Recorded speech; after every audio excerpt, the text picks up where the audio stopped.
Good morning students, welcome in the class 8। आज हम लोग देखने जा रहे हैं हमारा विषय इतिहास और नागरिक शास्त्र, जहां हम आज शुरू करेंगे हमारा पार्ट 2। वो है यूरोप और भारत। अब यूरोप और भारत ये दोनों नाम अलग अलग देशों के भले ही हैं, लेकिन इनके बीच बहुत सारी गतिविधियां ऐसी हुई या घटनाएं ऐसी हुई कि जो एक समान दिखाई देने में एक समान दिखाई देती थी। और इसीलिए आधुनिक भारत में ऐतिहासिक यूरोप और भारत का कालखंड कैसा था, उसका अध्ययन करने के लिए आज हम लोग इस पार्ट को जानेंगे और समझेंगे। तो शुरू करते हैं हमारा पार्ट 2, वो है यूरोप और भारत। यहाँ पे आपको बताया गया है कि काल्पनिक कालखंड में यूरोप में घटित होने वाली विभिन्न गतिविधियों अर्थात घटनाओं का परिणाम भारत में दिखाई देता था। इसका ये मतलब है कि यूरोप में भी ऐसी कुछ गतिविधियां और घटनाएं हुई कि जिनका परिणाम भारत के ऊपर दिखाई दिया। ऐसी कौन सी घटनाएं हुई? तो अतः आधुनिक भारत के ऐतिहासिक कालखंड का अध्ययन करते समय यूरोप में घटित घटनाओं का अध्ययन करना आवश्यक हो जाता है। मतलब यदि हमें भारत के ऐतिहासिक कालखंड का अगर अध्ययन करना है, क्योंकि अपना विषय ही इतिहास है, और इतिहास यानी कि ऐतिहासिक कालखंड हमारे भारत देश का जो भी है, उसमें यूरोप का क्या संदर्भ था या फिर यूरोप में ऐसी कौन सी घटनाएं घटित हुई कि जिसका अध्ययन करना हमारे ऐतिहासिक जगत में बहुत ज़्यादा महत्वपूर्ण है। ये सब चीज़ें आज हम लोग देखेंगे। तो यहाँ पे आपको बताया गया है कि पुनर्जागरण युग। अब पुनर्जागरण युग यानी क्या होता है कि ऐसा युग कि जिसमें कुछ ऐसी गतिविधियां हुई कि जिसमें नया जागरण देखने में मिला, जैसे कि धार्मिक सुधार हुआ या भौगोलिक खोज हुई, और इस वजह से एक नया आधुनिक युग जो है वो उसने जन्म लिया। तो ये है पुनर्जागरण युग। तो यूरोपीय इतिहास में मध्य युग का अंतिम चरण 13 ईस्वीं शताब्दी में 16 ईस्वीं शताब्दी के बीच की शताब्दियां हैं। मतलब ये जो भाग आज हम लोग देखने जा रहे हैं ना, यूरोपीय इतिहास का मध्य युग, तो 1300 से लेकर 1600 ईस्वी शताब्दी के बीच की कालखंड हम लोग देखेंगे। तो ये शताब्दियां पुनर्जागरण युग के रूप में जानी जाती हैं। इस युग में पुनर्जागरण, धार्मिक सुधार आंदोलन और भौगोलिक खोजों जैसी घटनाओं के फलस्वरूप आधुनिक युग की नींव रखी गई। मतलब इसमें बहुत सारी ऐसी घटनाएं हुई कि जिसमें हम लोग देखेंगे कि हमारा जो भारत देश है वो आधुनिक युग की तरफ कैसे बढ़ा, या फिर भारत का संपर्क यूरोपियन लोगों से कैसे हुआ और किस तरह से हम लोग नए युग की तरफ बढ़ते चले गए। तो अतः इस युग को पुनर्जागरण युग हम लोग कहेंगे। पुनर्जागरण युग में यूरोप की कलाओं, स्थापत्य और दर्शन शास्त्र आदि क्षेत्रों में ग्रीक लोगों को यूनानी भी कहते हैं बेटा, और रोमन परंपराएं पुनर्जीवित हुई। मतलब हमारे पुनर्जागरण युग में जो कि यूरोप की कुछ कलाएं थी, उनका कुछ दर्शन शास्त्र और स्थापत्य था, और उनके जो लोग थे, यूनानी लोग थे, ग्रीक लोग थे, और उनकी जो रोमन परंपरागत सभ्यताएं थी, वो सभी हमारे पास हमारे भारत देश में जागृत हुई। तो इसके द्वारा सर्वांगीण प्रगति होने में हमें प्रेरणा मिली। मतलब इसी वजह से यूरोपीय देशों का सहारा लेकर हमारे देश की प्रगति हुई। पुनर्जागरण युग में मानवता को महत्व प्राप्त हुआ। अब देखिए कि ये ऐसा युग था कि जहाँ पे मानवता को महत्व नहीं दिया गया होता था, या फिर मानव को बंदी बना के रखते थे, उनसे बहुत सारे काम किए जाते थे, और उनका जो बंदित्व था या फिर वो गुलाम बनाए जाते थे, वो गुलामी उनके मरते दम तक भी नहीं छूटती थी, है ना। उसके बाद आने वाला उनके पीढ़ी में नया कोई व्यक्ति उसकी गुलामी करता था, और ये गुलामी का जो युग है वो ख़त्म हुआ, और हमारा पुनर्जागरण युग जिसमें मानवता को बहुत ज़्यादा महत्व दिया गया वो खुला हुआ, वो उसने जन्म लिया। तो इसमें मनुष्य की ओर देखने के दृष्टिकोण में परिवर्तन आया, और इसमें इसी से हमें मनुष्य को एक अच्छा मनुष्य या एक अच्छा व्यक्तिमत्व किसी मनुष्य में देखने के लिए मदद हुई। अब देखिए यहाँ पे लियोनार्डो दा विंसी के बारे में आपको जानकारी बताई गई है। अब ये लियोनार्डो दा विंसी जो थे, ये ऐसे एक चित्रकार थे जिन्होंने एक चित्रकारिता में इतना अपना ऐसा खतरनाक नाम बना लिया कि उन्होंने ऐसी एक पेंटिंग बनाई मोनालिसा, कि वो मोनालिसा की पेंटिंग अभी भी काम में मतलब देखी जाती है। उसे करोड़ों और अरबों रुपयों में ख़रीदने के लिए कोई भी तैयार रहता है। बस वो पेंटिंग इस तरह से बनाई गई कि वो पेंटिंग एक जीती जागती निशानी है मानवता के प्रति, है ना। तो इसमें आपको बताया गया है कि पुनर्जागरण युग का सर्वगुण संपन्न व्यक्तित्व माना जाता है। वह अनेक शास्त्रों और कलाओं में पारंगत था, लियोनार्डो दा विंसी, जिन्होंने शिल्पकला, स्थापत्य कला, गणित, अभियांत्रिकी, संगीत, खगोल विज्ञान जैसे विविध विषयों पर उसका असाधारण अधिकार था, परंतु वह चित्रकार के रूप में विश्वविख्यात सिद्ध हुआ।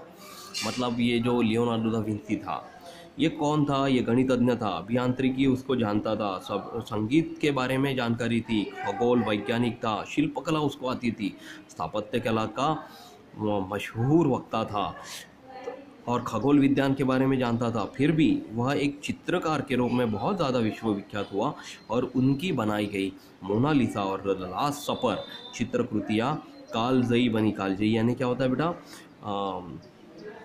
जो कालखंड में एक माइलस्टोन साबित हुई। ठीक है।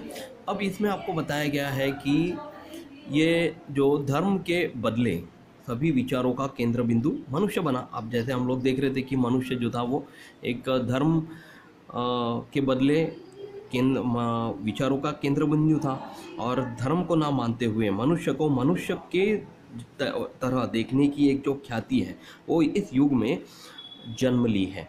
तो पुनर्जागरण आंदोलन ने मानव जीवन के सभी क्षेत्रों को व्याप्त किया।